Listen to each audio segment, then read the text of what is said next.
Tonight on First at 9 this Sunday the 26th of May 2024. The International Connection. President reveals discussion held with Elon Musk on Sri Lanka's integration into the Starlink network.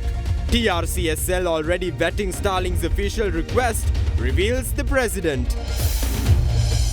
Under investigation. Special committee appointed to probe into Sri Lankan individuals affiliated with ISIS terrorists, reveals IGP Deshabandhu Tennakone. Over 75,000. Sri Lanka welcomes over 75,000 tourists in May so far. Tourist arrivals in the third week of May decreased significantly compared to arrivals during the first week of May. Undeterred. Number of deaths caused by inclement weather climbs to 9. Met Department expects heavy rains and strong winds to persist over the next few days. ඔබේ විශ්වාසය දෙනු සෙන්සොඩයින් දැන් ළඟමැති ෆාමසියෙන් ලබාගත හැක. From Derana, this is Derana First at 9. Live from Studio 24 in Colombo. Good evening and welcome to Derana First at 9. I'm Aditya Singha joining you live with the latest in Sri Lanka and around the world.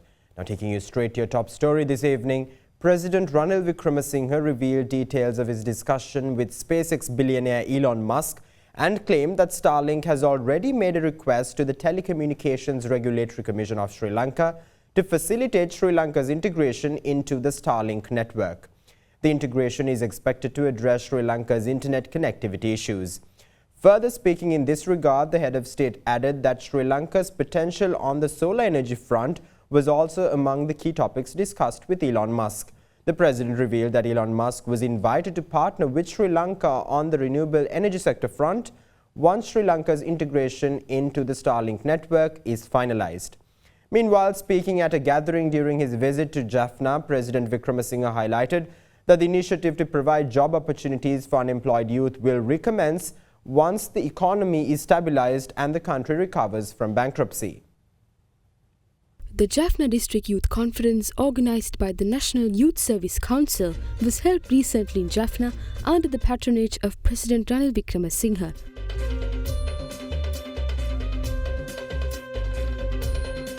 During the event, the youth of Jaffna directly presented their needs and concerns to President Wickremesinghe.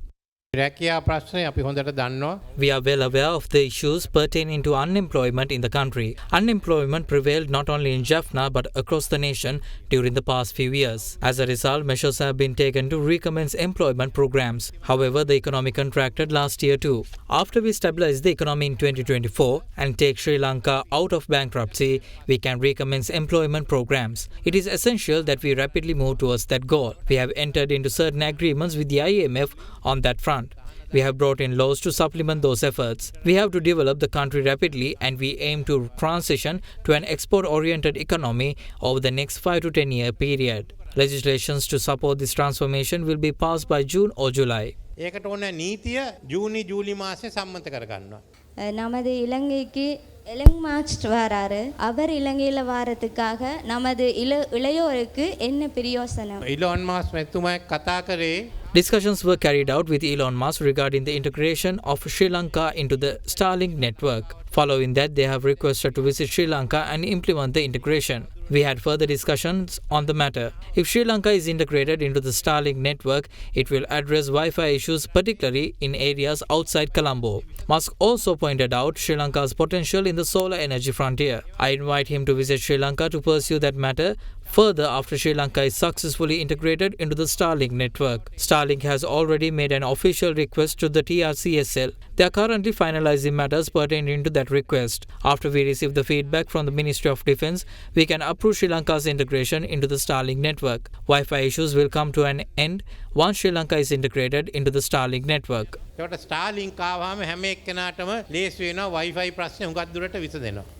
In the meantime, President Ranil Wickremesinghe also graced the Jaffna District Teacher Appointment Ceremony held yesterday. මේ පත්වීම් ලබන ඔබ සියලු දෙනාම විශාල All of you who received this appointment today are taking on a huge responsibility. That is the responsibility of securing the future of Sri Lanka's children. If you are unable to take on that responsibility, you need to get yourself a different occupation. Teachers in Jaffna have been in demand both nationally and internationally during the past. They have exhibited unwavering commitment to fulfill their duties. As a result, schools in Jaffna gained massive fame and popularity. You need to set an example. Students will not accept you if you engage in public demonstrations or shout slogans on streets. Therefore, it is essential that you fulfill your responsibility with professionalism. Let the government reinstate the Jaffna's education system to its former glory on par with the international standards. Children need to learn English. Just learning Sinhala and Tamil is not enough. We need to recruit English teachers for this purpose. That requires a consistent effort over 10 to 15 years. We need to start now. මේක අවුරුදු දෙකක තුනක වැඩ කටයුතු තැන්ම අවුරුදු 10ක 15ක ඒ දැන් ඉඳන් ඒක ආරම්භ කරන්න. Crunchy goodness for hunger on the go. ජීවිතේ හැම තැනකදීම ස්මාර්ට් වෙන්න පොලිය විතරක් ගෙවාගෙන යන්න CDB Smart Draft. Now, the Department of Meteorology expects the prevailing showery and windy weather conditions to persist into the near future owing to the southwest monsoon conditions. Considering the inclement weather throughout Sri Lanka, the National Building Research Organisation extended early landslide warnings issued to 7 districts in the island. In the meantime, several roads in Colombo will remain closed for traffic tonight due to the looming risk of trees collapsing onto roads amid strong winds. Inclement weather continued to persist in several parts of the island. Many areas remain inundated owing to heavy rainfall. The Puttalam district was severely affected by heavy rainfall in the area. Trains running on the Puttalam railway track were limited to the Bangadini railway station due to the inundation of the railway track between Pallavi and Mundalama. In Haputale, a tree collapsed onto a residence, causing the death of a 65-year-old woman. 2 other individuals who sustained injuries in the incident were admitted to the Diethalava hospital for treatment. The death of the 65-year-old woman brought up the total number of deaths caused by inclement weather to 9. Meanwhile, the Mathura District Disaster Management Unit, together with the State Timber Corporation and Triforces, took measures to remove trees at risk of collapsing in the Mathura district. To prevent accidents caused by trees collapsing onto roads amid strong winds, the police highlighted that several roads in Colombo will remain closed for traffic tonight. Accordingly, Baybrook Place, the cemetery roundabout in Morella to Thumula Junction, Bauddhaloka Mawatha, and the stretches of road from Dr. Lester James Piris Mawatha to Rotunda Junction in Colombo 3 will remain closed for traffic tonight. The police further urged the general public to not park vehicles under trees or remain inside vehicles parked under trees with a risk of collapsing. The National Building Research Organisation extended early landslide warnings issued to several areas in the Colombo, Gampaha, Kalutara, Kegol, Nuwara, Ratnapura and Kandy districts. According to data issued by the Disaster Management Centre, 45,509 persons of 12,204 families have been affected adversely by the prevailing inclement weather. The Met Department once again urged the naval and fishing communities to refrain from setting out to sea, given the current adverse weather condition and strong winds in the sea areas. Meanwhile, the Ceylon Electricity Board says over 61,000 breakdown complaints have been recorded, resulting in power outages for over 467,500 consumers from the 21st to the 26th of May. The CEB added that over 26,700 breakdowns have been cleared, while power supply has been restored for about 425,500 consumers as at 2 p.m. today. Now, in your political news, opposition leader Sajith Premadasa states that an education system centered around the English language must be given priority to overcome certain obstacles in the Sri Lankan education system. He made this claim while attending the latest edition of the Sakwala program in Kakirawa.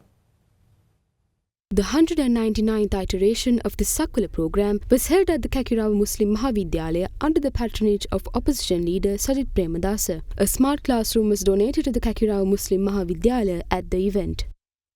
දැන් බලන්න 2023 ලොව ජයග්‍රහණය කරපු නව තාක්ෂණ ක්‍රමවේද ටික මන් ළඟ තියෙනවා. I have the latest cutting-edge technology released in 2023. I request you to take a moment and reflect if our students are taught anything about these technologies. Generative artificial intelligence, computing power, smarter devices, datafication, artificial intelligence and machine learning, extended reality, virtual reality, augmented reality, digital trust, 3D printing, genomics, new energy solutions, robotic process automation, edge computing, quantum computing, blockchain, Internet of Things, metaverse, 5G, cyber security. Please let me know if our students have been given access to any of those technologies. Of course not. Therefore, we must take a giant leap forward to modernize our education system. The fact of the matter is that the English language must be prioritized in our education system. I make that assertion because I care about our children's future. The children of other so-called leaders attend international schools and private universities. When an attempt is made to modernize the country's education system, those leaders will entice students, teachers and parents to protest against Sajid Premadasa's so-called non-native education system. Does that mean the 4.1 million strong Sri Lankan children do not deserve a change in their education system? We do not endorse such hypocritical practices. අපි මේ වගේ දෙබිඩි ප්‍රතිපත්තියක් අනුගමනය කරන්නේ නැහැ. Now, leader of the National People's Power, Anurakumara Dissanayaka, highlighted the need for a government worthy of the trust of all Sri Lankans. While pointing to Sri Lanka's track record of forming governments on communal tensions and divisions, the NPP leader went on to say that a single trustworthy government must be formed in the upcoming election to take Sri Lanka out of crisis. The Mannar district rally of the National People's Power was held under the patronage of NPP leader Anurakumara Dissanayaka. Certain politicians got your votes and yet aligned themselves with the government. Certain politicians pretend to be members of the opposition but support the government. Other politicians remain in the opposition. What kind of government must we establish? Should our government comprise politicians who secretly support the government? Should our government contain politicians who pretend to be in the opposition but work with the government? There is no point in establishing such governments. Let us get together and form a government just this once to bring the country out of this crisis. Why should we form such a government? In Sri Lanka, governments were formed while antagonizing certain communities. Governments were formed in the south by antagonizing the Tamil population in the north. They portray the northern Tamils to be a community that attempted to divide the country. Let us establish a government, this once, worthy of the trust of the people in the north, south and the east.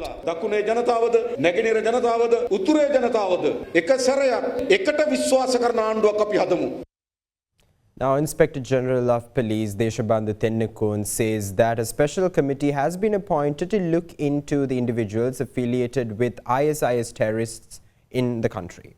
The Inspector General also revealed that an investigation is currently underway in that regard.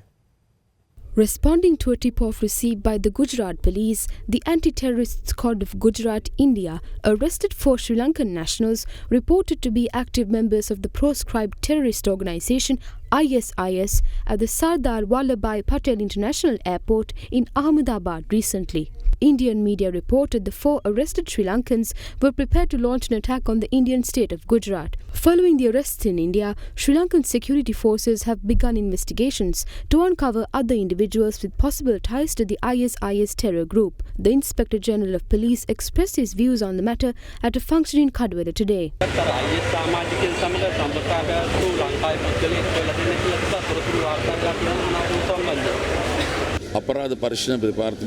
A new committee has been appointed comprising officers of the Terrorism Investigation Division, intelligence officers and the Special Task Force under the supervision of Deputy Inspector General in charge of the CID to investigate this matter. I discuss with the committee every day about the daily progress in this regard and give them instructions on how to proceed. A comprehensive investigation is being carried out at the moment. We will brief the media about the progress of the investigation in the future.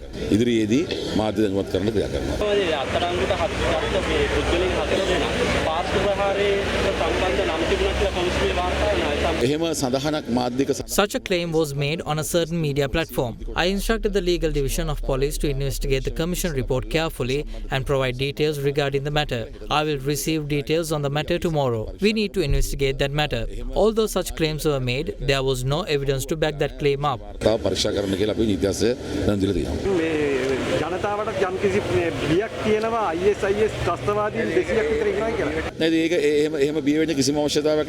is no need to be scared. We have informed the people and the civil security department to be mindful of their neighborhoods and neighbors.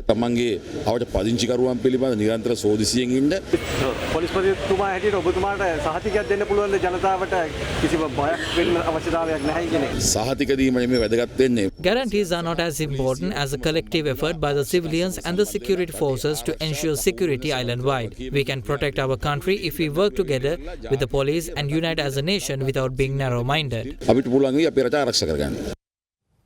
Additional Secretary to the Ministry of Health, Dr. Lakshmi Somatunga, says even though the Sri Lankan public health sector is on par with World Health Organization standards, the island nation still needs to take huge strides forward in chronic kidney diseases of unknown etiology. She said this at the CKDU Knowledge Sharing and Collaboration Workshop held at the Joint Research and Demonstration Center in Peradeniya recently. She also said that in order to mitigate against chronic kidney diseases of unknown etiology, health experts must conduct research on agro-based chemicals and misuse of drugs without limiting themselves to studies centered around the possibility of a water-based etiology.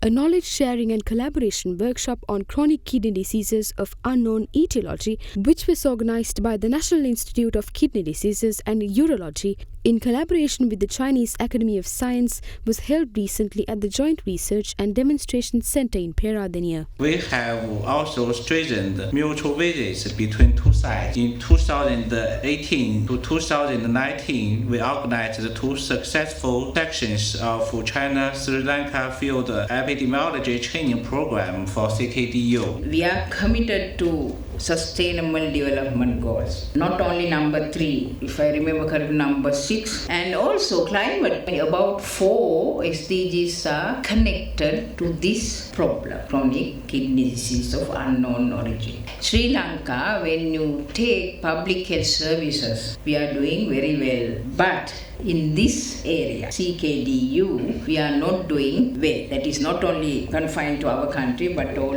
other countries, endemic countries. But still, we want to improve in this situation. When it comes to etiology, the most probable and most commonly believed one is water-based etiology. But we cannot restrict only to that because there are other agrochemicals and also misuse of drugs. So many things are there. So according to our plan for the collaboration on CKDU problems, CAS starts to 4 aspects. One is about capacity building for the platform construction. One is the Brunanova Renal Hospital. It's donated by Chinese government and as well as the GRDC. It's the capacity building and the platform construction. Next is the training for the short-term training and for the visitor scholar exchange. And the third is for joint research. We do some of the epidemiology study and the toxicity study. The fourth pillar is the water treatment. So we do some water supply technology and do some demonstration project. And we also have some opportunity to provide professors in Beijing to get to study about the CKDU and recruit some students. And we also held training class in Beijing, including the nephrologist training in 3 years for 3 doctor, nurse, and technician. French ambassador to Sri Lanka and the Maldives, Jean-François Pacté, has reportedly passed away this afternoon. At the time of his passing, the diplomat was 53 years old. Jean-François Pacté has served as ambassador of France to Sri Lanka and the Maldives since October 2022. He had previously served as Deputy Director of Culture and Education in the French Ministry of Foreign Affairs. Prior to his service as the Deputy Director of Culture and Education at the French Ministry of Foreign Affairs, Jean-François Pacté was posted at the French Embassy to the United States in Washington from 2012 to 2018 and at the French Permanent Representation to NATO in Brussels. He He was also a deputy spokesman for the Minister of Foreign Affairs of France.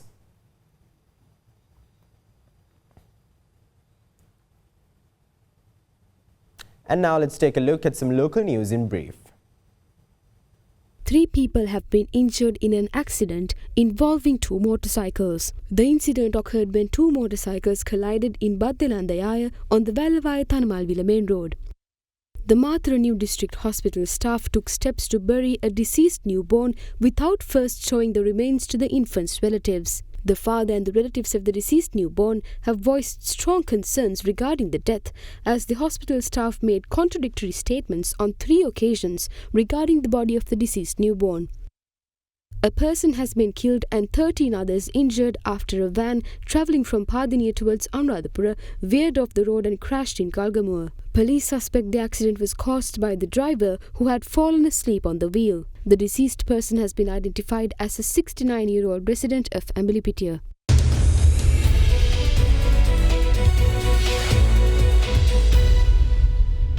Welcome back. Now, Sri Lanka has welcomed 79,431 tourists during the period from the 1st to the 21st of May. According to the Sri Lanka Tourism Development Authority, the number of tourist arrivals in the 3rd week of May has decreased significantly compared to the number of arrivals in the 1st week of the month. According to a weekly report by the SLTDA, India secured the top spot with 20,265 arrivals, followed by the Maldives with 7,019 and Germany with 6,462 tourist arrivals. A significant number of tourist arrivals were also recorded from the UK, China and Australia. Cumulative data shows that Sri Lanka has received 864,082 tourists so far this year. The central bank says that in order to implement the actions under its financial literacy roadmap for the country, it plans to use the current network system of government officers to create and deliver financial-related content to the targeted audience, which includes the youth and women. The regulator said that before implementing the program, the current network will be analyzed and modified to be effective in delivering financial literacy. The central bank further went on to say that a framework to ensure the successful implementation of the roadmap is in place, adding that high-level support from all national-level stakeholders is required to make this national effort a success. The central bank recently launched its publication Financial Literacy Roadmap of Sri Lanka 2024-2028. The roadmap has been developed as part of the financial literacy and capacity building pillar of the National Financial Inclusion Strategy. In its initiative to increase financial literacy under the National Financial Inclusion Strategy, the central bank said it expects to create synergies among stakeholders and existing financial literacy service providers, allowing them to work together and maximize the impact while ensuring effective resource allocation. Under the 4-pillar action plan of the central bank, the regulator said that the first step will mostly consist of actions designed under the effective coordination and harmonized content strategic priority. Also, the CBSL said that the existing financial literacy stakeholders, such as regional officers of the CBSL, the Community Health Network of the MOH, short message services used by RFSPs and educational institutes, have well-established networks used for day-to-day operations that can be used in delivering financial literacy content to target audiences. The regulator will bring in modifications to the existing networks before implementing the interventions in order to use them as financial literacy delivery channels under the roadmap. The regulator further said that a framework is already in place to ensure the success of the roadmap. However, in order to make this national effort a success, high-level support from all national-level stakeholders is required.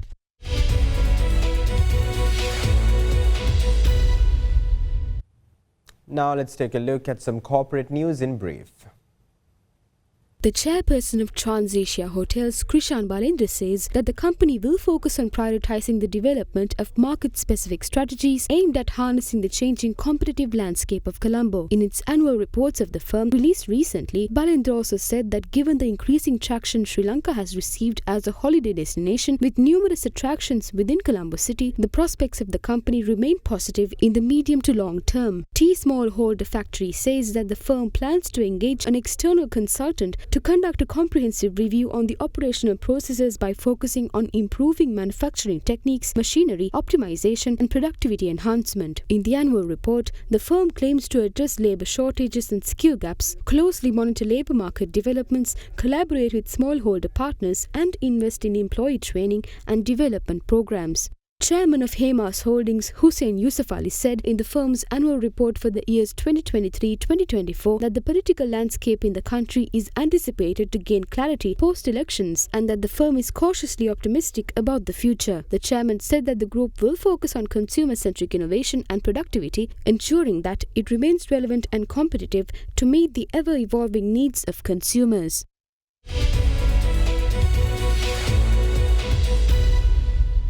That's all the news we have for you tonight. Thank you. Have a great night.